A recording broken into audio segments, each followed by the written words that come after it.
When my husband and I decided to move to Europe, we had one rule that was absolutely non-negotiable.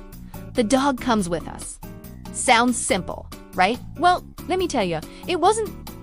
We very quickly realized that the hardest part of this move was not packing our paperwork, it was figuring out how to fly our 55-pound dog across the ocean. So if you're watching this because you're stressed, overwhelmed, or panicking about flying with a medium or large dog, trust me, I get it. This is exactly how we made it from Miami to Rome with ITA Airways, step by step. From the very beginning, the entire plan had to work around her, not the other way around. We spent weeks researching airlines, focusing mainly on direct flights. And honestly, this part was brutal. Very few airlines allow medium or large dogs in cargo, and the private pet transport companies we looked into were charging thousands of dollars, which just wasn't realistic for us. After countless phone calls, emails, and dead ends, we finally found ITA Airways. At the time, it was literally the only option that worked for our route and allowed the crate size our dog needed. But here's something super important.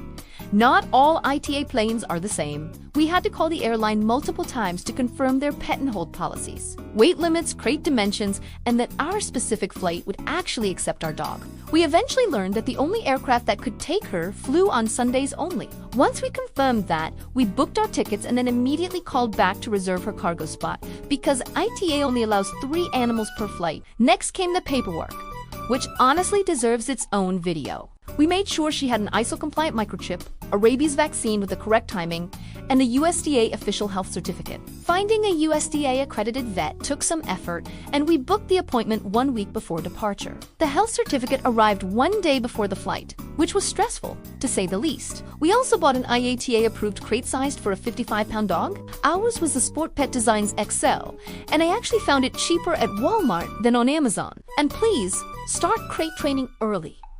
That made a huge difference for her anxiety. We kept printed and digital copies of every single document because airports love surprises. On departure day, we stayed at a hotel just a few minutes from Miami Airport and arrived 5 hours early. We wanted to give her time to get used to the environment and burn off some energy. We prepped her crate with snacks taped to the top, her picture, and a short description. Our vet had also prescribed something mild to help her relax, which helped take the edge off. Check-in was actually surprisingly smooth. At the airline counter, they reviewed her documents and took her kennel while we stayed nearby. About an hour and a half before departure, we went back to the counter and asked them to call TSA for final checks. Her crate was placed on a big luggage cart by the TSA agent and escorted into the cargo area. That was easily one of the hottest moments of the whole trip.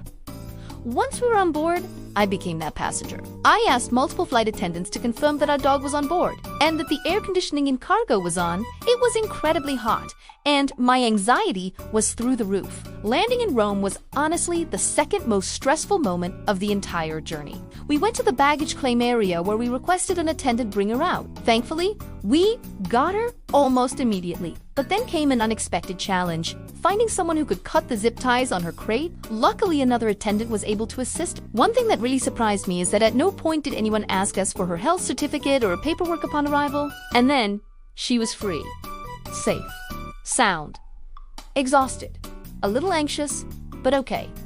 And that's all we cared about. Flying internationally with a large dog is absolutely stressful, but it is possible with the right planning, patience, and persistence. If you're going through this right now, just know you're not alone. And if we did it, you can too. If this video helped you, don't forget to like, subscribe, and drop your questions in the comments. I'm happy to share everything I learned along the way.